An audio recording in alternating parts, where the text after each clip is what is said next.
ওয়ানাদা মুনাদিম মিনাস সামা, তখন আল্লাহ আসমান থেকে ডাক দিবেন, ফেরেশতাকে দিয়ে বলবেন সাদাকা আবদি, আমার বান্দা সত্য বলেছে।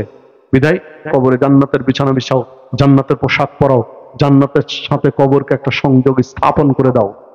মানে জান্নাতের সুযোগ সুবিধা শুরু করতে থেকে কবর থেকে। এবার আরেকজনকে জিজ্ঞাসা করা হলো, মান রব্বুক, রবকে, হা হা লা আদরি, হায় আফসোস আমি জানি না। মা দিনুদ্দিন কি, এ নিকে যাকে পাঠানো হয়েছিল, তিন প্রশ্নের একই জবাব, হা হা লা আদরি, হায় আফসোস আমি জানি না। আল্লাহ এবার আসমান থেকে ফেরেশতাকে ডাক দিয়ে বলবেন যে আমার এই মিথ্যুক বান্দা ওর না, তিনটা প্রশ্নের যখন জবাব একই দিল, তখন এবার 4 নম্বর জিজ্ঞাসা করবে ফেরেশতা যে কেন তুমি কোরআন তেলাওয়াত করনি? কোরআন তেলাওয়াত করলেই তো পেয়ে যেতে, কোরআন তেলাওয়াত করনি কেন? তখন ও বলবে যে মানুষ যা করতো আমি তাই করতাম, মানুষ যেভাবে ছুটতো দুনিয়ায় এটা ওটার পেছনে আমিও ছুটতাম, বিধায় সুযোগ আমার হয়নি। আল্লাহ বলবেন আমার মিথ্যুক বান্দা, কবরে জাহান্নামের বিছানা বিছাও, জান্নাত জাহান্নামের পোশাক পরাও, জাহান্নামের সাথে কবরের সংযোগ লাগিয়ে দাও। সম্মানিত উপস্থিতি, এই হাদিস ইঙ্গিত বহন করে যারা কোরআন মাজিদ তেলাওয়াত করা জানে, কোরআন মাজিদ তেলাওয়াত নিয়মিত করে, তাদের জন্য কবরের প্রশ্নের উত্তর দেওয়া সহজ।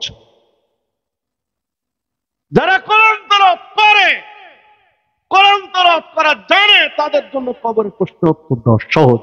যারা কোরআন তেলাওয়াত করা জানে না, তেলাওয়াত করে না, তাদের জন্য কবরের প্রশ্নের উত্তর দেওয়া কঠিন।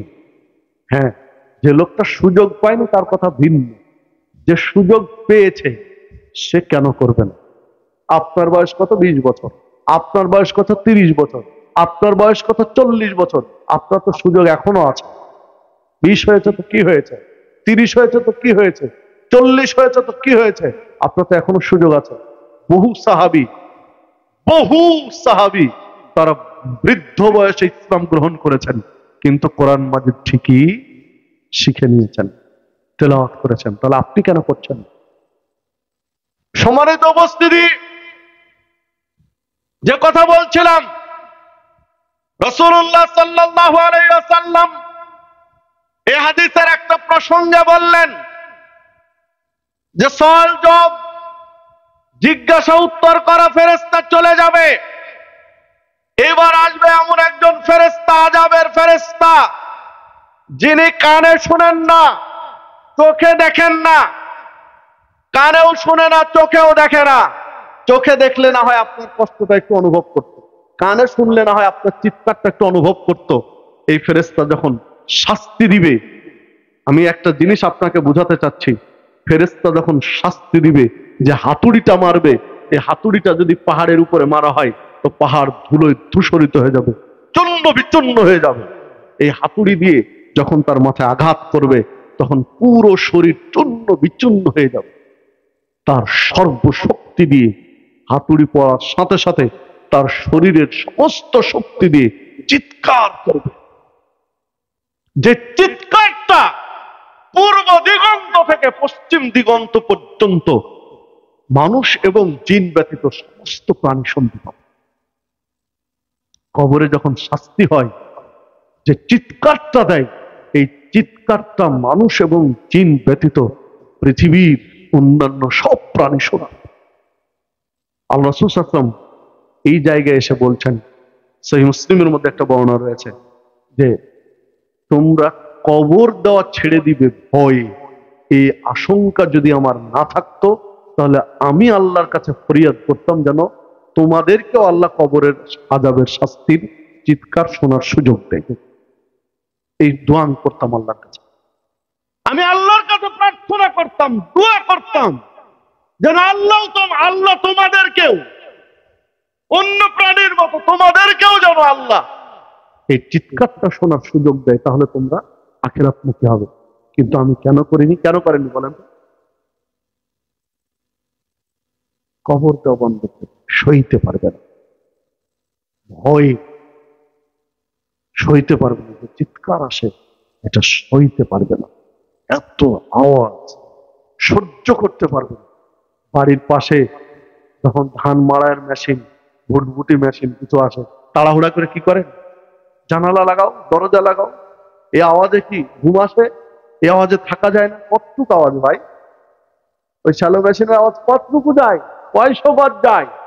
আর এটা পূর্ব দিগন্ত পশ্চিম দিগন্ত পর্যন্ত যাবে আওয়াজ। সইতে পারবেন? আল্লাহ রাসূল বলছেন তোমরা সইতে পারবে না, কবর দেওয়া ছেড়ে দিবে ভয়ে। এই আশঙ্কা আমি না করলে আল্লাহর কাছে আমি প্রার্থনা করতাম, কিন্তু করিনি। কেন? তোমরা কবর দেওয়া ছেড়ে দিবে।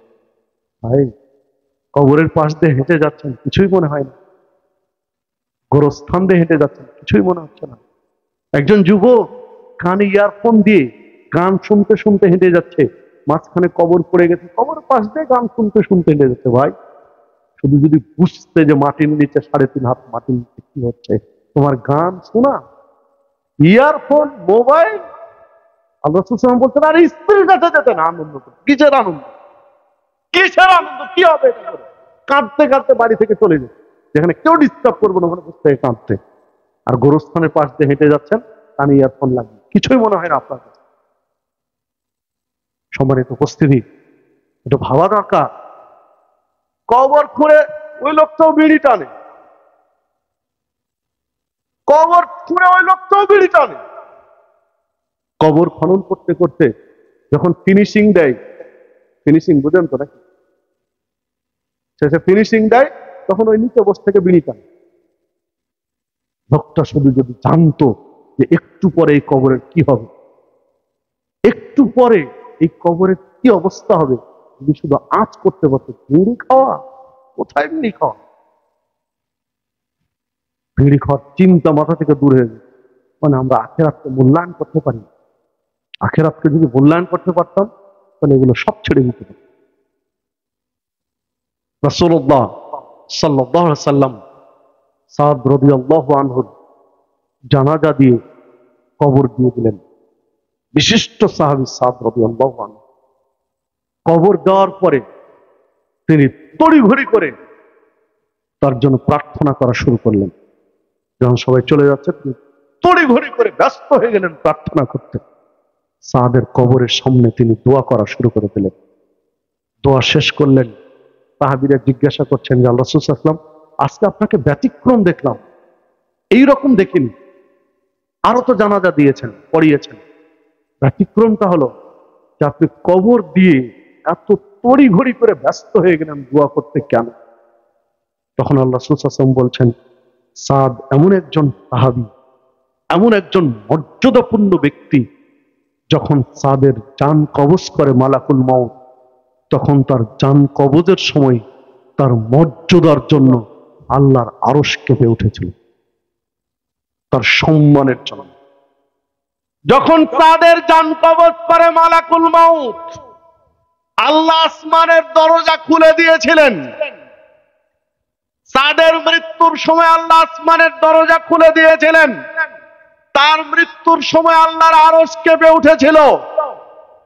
সাদের যখন জানাজা দেওয়া হয়, যখন জানাজায় দাঁড়ালাম, আল্লাহর নির্দেশে ৭০,০০০ ফেরেশতা তাদের জানাজায় অংশগ্রহণ করেছিল। সুবহানাল্লাহ, আল্লাহু আকবার। ৭০,০০০ ফেরেশতা তাদের জন্য ক্ষমা চেয়েছে। সাদের জন্য ক্ষমা চেয়েছে কয় ফেরেশতা? ৭০,০০০। ৭০ জন নয়,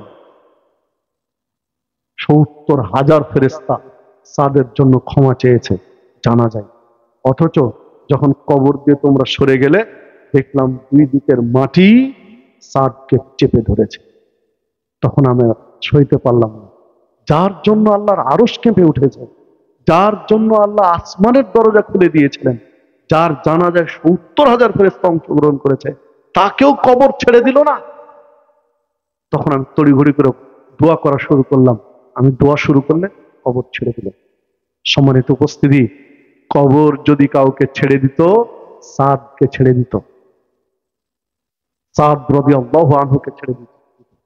আরেকজন ব্যক্তির ক্ষেত্রে একদিন বলেছিলেন, কবর যদি কাউকে ছেড়ে দিত, একে ছেড়ে দিত, মানে ছাড়েনি। ভাই, কবর ছাড়বে না। কবর করতে গিয়ে আপনি বিড়ি টানছেন, কবরের পাশ দিয়ে হেঁটে যাচ্ছেন, গান শুনছেন, কবরের পাশ দিয়ে হেঁটে যাচ্ছেন, নোংরামি করছেন। একটু ভেবেছেন 3.5 হাত মাটির নিচে কি হয়? আশ্চর্য জগৎ। 300 ফুট নিচে তো নেই লাশ, 3000 ফুট নিচে তো দাফন করা হয়নি, মাত্র 3.5 হাত নিচে।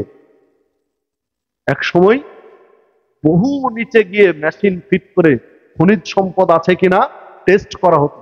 এখন নিচে যাওয়া লাগে না, মাটির উপরে, সরজমিনে মাটির উপরে মেশিন দেখে দিলেই ধরে নিতে পারে যে নিচে খনিজ সম্পদ আছে কিনা। খনিজ সম্পদ আছে কিনা শুধু মেশিন ফিট করলে মাটির নিচে কি আছে আঁচ করতে পারে। এত পাওয়ারফুল, এত শক্তি বিজ্ঞানীদের।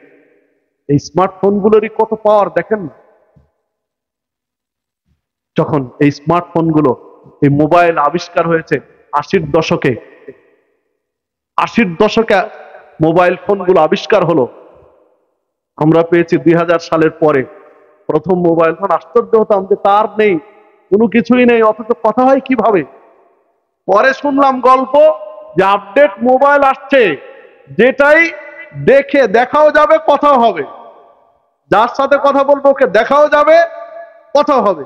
তখন আরো আশ্চর্য হলাম যে এটা কি করে হয়, কথা না হয় হচ্ছে, ওকে দেখা যাবে কি করে। আমার নিজের কথা বলছি, আমাদের বন্ধুদের কথা বলছি, অবাক হয়েছিলাম এটা কেমন করে সম্ভব। যখন প্রথম এটা রিপোর্টটা পড়লাম পত্রিকায়, ভাই এটা কি আশ্চর্যের। এখন ছোট বাচ্চা কাচ্চাও ইমুতে ফোন দেয়, হোয়াটসঅ্যাপে ফোন দেয়, দিয়ে দেখে দেখে কথা বলে। বাচ্চা কাচ্চা এখন বুঝে মোবাইল এত আবিষ্কার। কোথায় আমেরিকা, কোথায় ব্রিটেন, কোথায় সৌদি আরব, কোথায় ফ্রান্স, কোথায় জাপান, কোন আত্মীয় আছে, মোবাইলে দেখে দেখে ভিডিও কলে কথা বলছে। হচ্ছে না?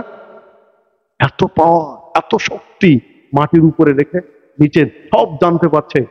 এখন পর্যন্ত পৃথিবীর কোন জ্ঞানী গুণী বিজ্ঞানী পেরেছেন 3.5 হাত মাটির নিচে তার বাবা, দাদা, আত্মীয় স্বজন কি অবস্থা আছে আবিষ্কার করতে পেরেছেন?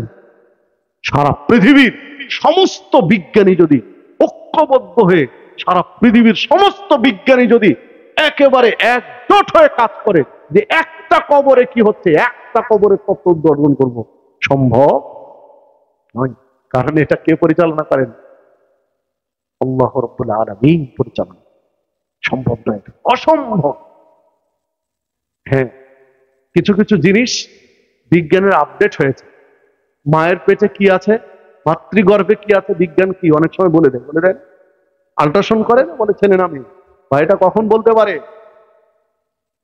43-এর পরে। কখন? 43-এর পরে। 43-এর পরে আল্লাহ আকৃতি দেন। 4 মাস হয়ে গেলে আল্লাহ আকৃতি দেন। আকৃতির পরে তো সবা বেটা সময় বলতে পারে। কাদা নিলাম, এক মুঠ কাদা, এক মুঠ কাদা নিলাম, কাদা দিয়ে আমি এবার সুন্দর করে পুতুল বানালাম। পুতুলটা দেখার পরে তো বলতেই পারবেন এটা ছেলে না মেয়ে, বলতে পারবেন না।